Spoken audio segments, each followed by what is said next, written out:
राजस्थान ही नहीं, पूरे देश की चर्चित सीट बाड़मेर, जहां पर ऐसा माना जा रहा है कि कांग्रेस के प्रत्याशी उमेदवार राम बेनीवाल जीते।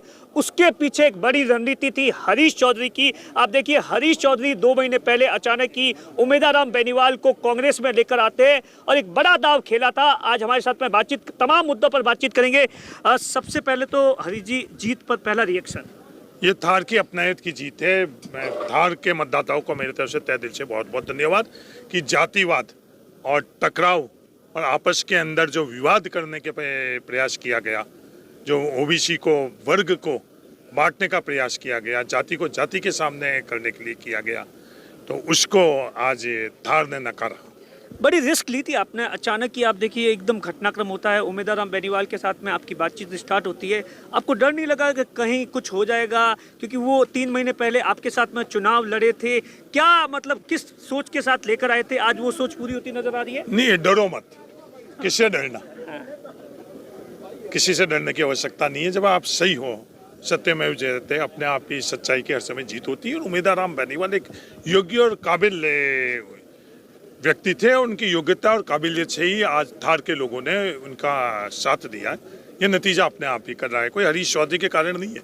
ये उमेदवार राम, लेकिन सर रणनीति तो आप, खेल तो फ्रंट पर आप ही रहे थे सर। नहीं, पूरी आप देखिए, सीधे तौर पर इस बात से हम लोग लगातार देख रहे थे, आप कैंपेन कर रहे थे लगातार, है जो विपक्ष था उसका पलटवार भी कर रहे थे। वो फ्रंट फुट पर तो आप ही खेल रहे थे। हेमाराम जी चौधरी हम लोगों के संरक्षक थे, उन्होंने भी हम लोगों को इसमें लीड किया था। और उस पूरी कार्यकर्ताओं की फौज के अंदर कहीं ना कहीं मैं भी था। मैं क्यों, जो बिल्कुल नए जनप्रतिनिधि थे, वार्ड पंच थे, कार्यकर्ता तो तमाम लोग थे। जैसा रणनीति तय की गई उम्मीदवार द्वारा, उसी रणनीति के अंदर, वो रणनीति उम्मीदवार की थी, वो रणनीति थी पार्टी की थी। अंग में जरूर था और एग्जीक्यूशन मैंने जरूर किया था। 2009 याद आ रहा है? 2009 से भी ज्यादा, क्योंकि 2009 से पहले देश की ये स्थितियां नहीं थी जो 10 वर्षों के अंदर देश की स्थितियां हुई है।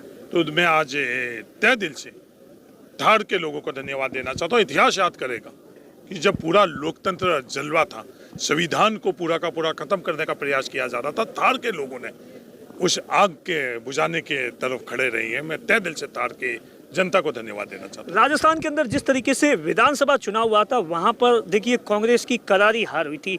और लोकसभा चुनाव, आप देखिए, आप तो जीत गए, लेकिन आपकी अगल बगल की सब सीटें बीजेपी जीत गई। आप देखिए जालोर को देख लीजिए, जहां पर अशोक गहलोत के बेटे थे, अशोक गहलोत खुद अपना गढ़ नहीं बता पाए।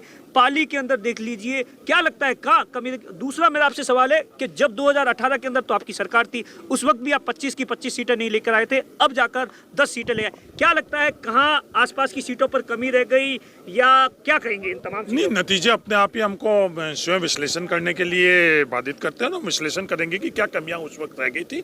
और अब इस दफे संगठन मजबूत था, हमारे कार्यकर्ता मजबूत थे, हमारा एजेंडा था, हमारे जो न्याय के लिए हम लोगों की गारंटीज थी वो मजबूत थी।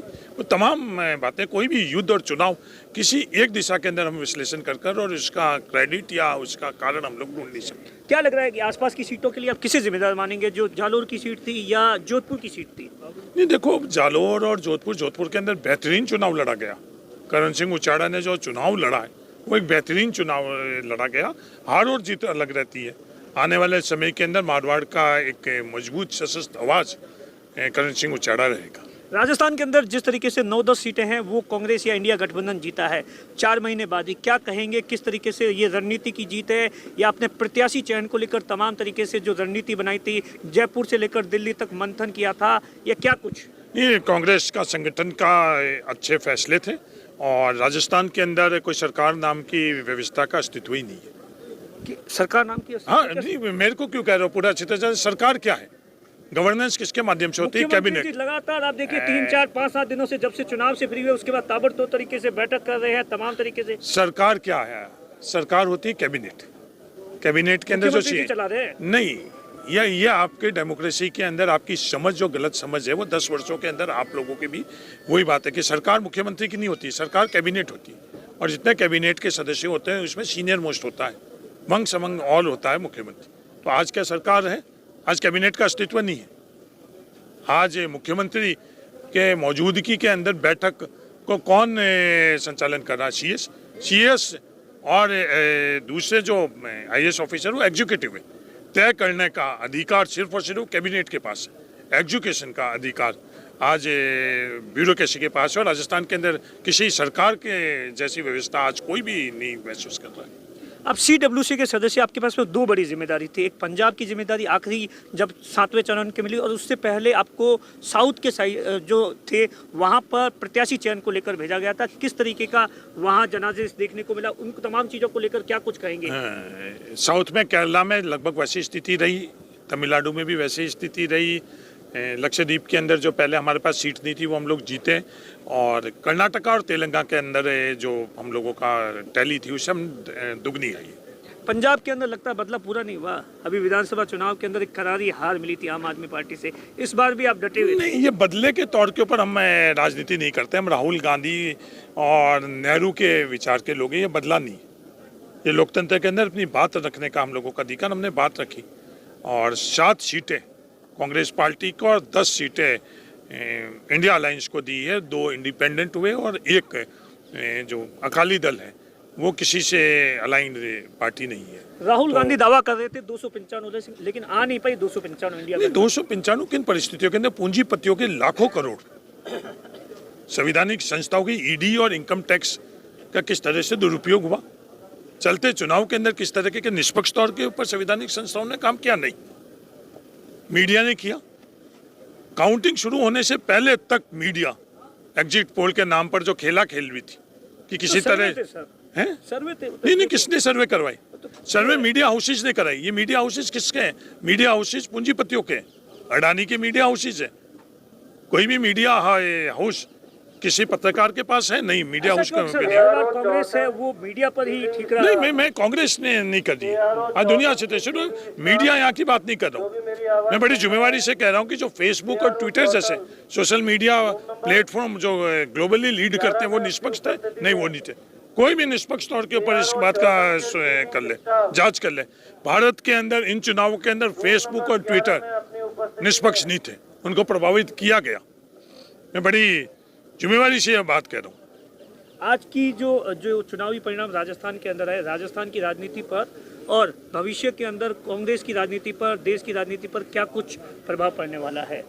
राजस्थान की राजनीति में आने वाले समय के अंदर एक अच्छी दिशा में जा रही है, जहां मजदूर, किसान सबकी हिस्सेदारी और भागीदारी रहेगी। पिछड़ों की, दलितों की, अल्पसंख्यकों की, जो गरीब, जो स्वर्ण जाति के लोग हैं, उन लोगों के हिस्सेदारी और भागीदारी रहेगी। आपको नहीं लगता युवाओं को अब और ज़्यादा मौका देना चाहिए? जिस तरीके से आपने इस बार एक्सपेरिमेंट किया था वो कहीं ना कहीं राजस्थान के अंदर सफल होता, इससे पहले कहीं ना कहीं युवाओं को कांग्रेस के अंदर भी वो प्लेसमेंट नहीं मिल पाता था। नहीं, युवाओं को अवसर पहले भी दिया गया था। मेरे को भी 38 वर्ष की उम्र के अंदर लोकसभा का उम्मीदवार बनाया गया और भविष्य के अंदर भी युवाओं को, हर वर्ग को, जो ऊर्जा मेरे में है उससे ज़्यादा अधिक ऊर्जा हेमाराम जी चौधरी के अंदर। बुजुर्ग होते हुए भी उनका अनुभव के साथ साथ ऊर्जा भी है।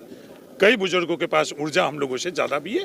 तो कौन व्यक्ति, उसका उम्र नहीं, कोई लिंग नहीं, जाति नहीं, धर्म नहीं, कौन योग्य है, काबिल है, कौन योगदान कर सकता है, उस के आधार के ऊपर फैसला होना चाहिए। सर, आखिरी सवाल, भविष्य के अंदर क्या आने वाले दिनों के अंदर जो चुनावी परिणाम आए हैं उसके बाद में कांग्रेस के अंदर कोई बड़ा बदलाव हो सकता है? लगता है प्रदेश से लेकर प्रदेश संगठन के अंदर? नहीं, 2 बहुत बड़ी सीख है इन चुनावों से अगर हम लोग समझना चाहते हैं। एक तो बाड़मेर के अंदर जो दिल्ली और जयपुर में बैठकर धन बल का दुरुपयोग कर जो कैंपेन एजेंसियों ने एक वातावरण बना रखा था, AI आर्टिफिशियल इंटेलिजेंस द्वारा जो लोग नहीं थे, मैं उदाहरण देना चाहता हूँ, बाटाड़ू के रैली के अंदर बाटाड़ू की सड़क के ऊपर रेलिंग ही नहीं थी, पर इस तरह से वातावरण पूरी दुनिया के अंदर दिल्ली और जयपुर में बैठे हुए जो कैंपेन एजेंसीज थी उनका मुंह तोड़ जवाब बाड़मेर के युवा बिना धन से दे सकते हैं। ये पूरी दुनिया को मैं बताना चाहता हूँ कि आओ आप बाड़मेर के अंदर इस पूरे कैंपेन को आप नज़दीकी से देखो।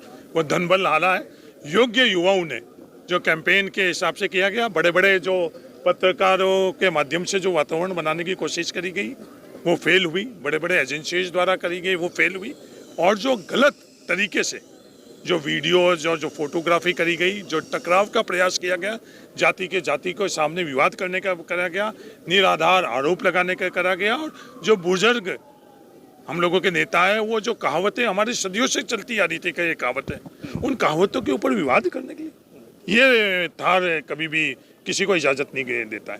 दूसरी कौन सी बड़ी बात है आप प्रदेश संगठन को लेकर आप कह रहे नहीं, हैं? दूसरी बड़ी बात है कि जो राष्ट्रीय स्तर के ऊपर जो हुआ है वो किस बात के लिए हुआ है, इस चीज़ को भी हम लोगों को समझने की ज़रूरत है कि राष्ट्रीय स्तर के ऊपर भी जो नतीजे निकले हैं वो समग्रता के हैं और सामंजस्य के हैं। क्रेडिट किसको देंगे? राजस्थान के अंदर इतनी बड़ी जीत का क्रेडिट किसको है?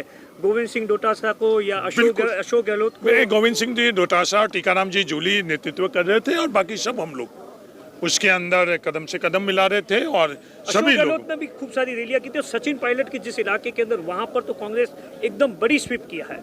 नहीं, बिल्कुल सभी लोगों ने अपने अपने तौर के ऊपर करा था। सचिन पायलट जी भी यहाँ पूरा लगभग 18 घंटे बाड़मेर के अंदर आकर और बैठे।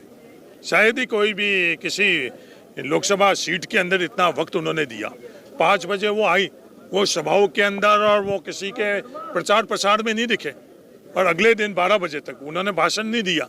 और जो करना होता है एक चुनाव के अंदर, जो योगदान सचिन पायलट ने दिया है, उसके लिए मैं बाड़मेर के कांग्रेस की तरफ से हाँ, अशोक गहलोत जी तो महान नेता है, बड़े नेता है, महान नेता है। तो उन्होंने वो भी आए थे। उनके पास बहुत ज़्यादा कार्य था, इसलिए वो थोड़ा बहुत उनके वक्त की कमी रही कि वो जल्दी आकर और तीन की सभा करी। तंज कस रहे हैं आप? नहीं, तंज नहीं कस रहा हूँ, उन्होंने भी 3 सभाएं की है, तो उनको भी मेरे तरफ से बहुत बहुत धन्यवाद। ये तंज नहीं, ये मैं नहीं कर रहा, ये फैक्ट्स है कि कौन कितने घंटे रहा, किसने आकर क्या चीज़ की, सब फैक्ट है। और अशोक गहलोत जी का भी योगदान रहा। अशोक गहलोत जी ने आकर और कांग्रेस के लिए मदद ही करी। तो आपको इसमें शक है कि अशोक गहलोत जी ने? मुझे कोई शक नहीं, मैं तो आपसे पूछ रहा हूँ सर। नहीं, कोई नहीं। जिस तरीके का विवाद एक हो गया था कि हाँ अशोक गहलोत ने रविंद्र सिंह भाटी को है सपोर्ट किया, इस तरीके की खबरें आ रही थी, जो आपके आसपास के लोग हैं वो ट्रेंड चला रहे, तो इसीलिए मैंने कहा कि एक बार पूछ ही लिया जाए। नहीं, वो आधार का मेरे पास उसका सत्यापन मैं नहीं कर सका। जो बात आई है उसका अगर मेरे पास कोई कॉन्क्रीट एविडेंस नहीं है तो उसके अलावा मैं नहीं बात कर सकता। मेरे पास इस तरह का कोई भी आधार नहीं है और इस तरह की कोई बात करी गई तो आप बहुत काबिल पत्रकार हो, आप खुद इसके बारे में पता कर लो। आज जो हम लोगों की जिम्मेवारी है, मैं तो असफल रहा उसकी सत्यता को जांचने के लिए कि अभी तक पंजाब का चुनाव और फिर यहाँ कोई हमारा सामाजिक आयोजन था। आपके पास आपकी टीम के पास नहीं, मेरे टीम क्या, मेरे ठार का हर व्यक्ति मेरे टीम का। आज हारने वाले भी हमारे परिवार से, चाहे वो भारतीय जनता पार्टी की हो, चाहे निर्दलीय हो, चाहे सबसे कम पोपटलाल भी हमारे थार परिवार का ही है कि हमारे परिवार का नहीं। लोकतंत्र में अपनी अपनी तरीके से चुनाव लड़ते हैं, पक्ष और विपक्ष रहता है। आज मैं और उमेदवार राम जी पिछला चुनाव आमने सामने लड़े और आज हम लोग सोचा था सर विधानसभा चुनाव जीते थे उसके बाद में कभी ऐसी भी परिस्थिति आएगी कि जब उमेदवार राम बेनीवाल के साथ में कैंपेन करना पड़ेगा उन्हें कांग्रेस में, सोचा था कभी ऐसा? नहीं, कैलाश चौधरी जी और उमेदवार राम जी आज सोच रहे हैं कि रविंद्र सिंह जी पार्टी उनके साथ मंच साझा करेंगे और मैं दावा करता हूं किसी न किसी के साथ मंच साझा करेंगे। आप देखिए ये हरीश चौधरी है जो कि सीधे तौर पर ये दावा कर रहे हैं कि ये एक अपनायत की जीत है और नेशनल से लेकर स्टेट के ऊपर तमाम जिस तरीके से कांग्रेस जीती है उन पर अपनी राय रखी। दिनेश बोरा, बाड़मेर, आज तक।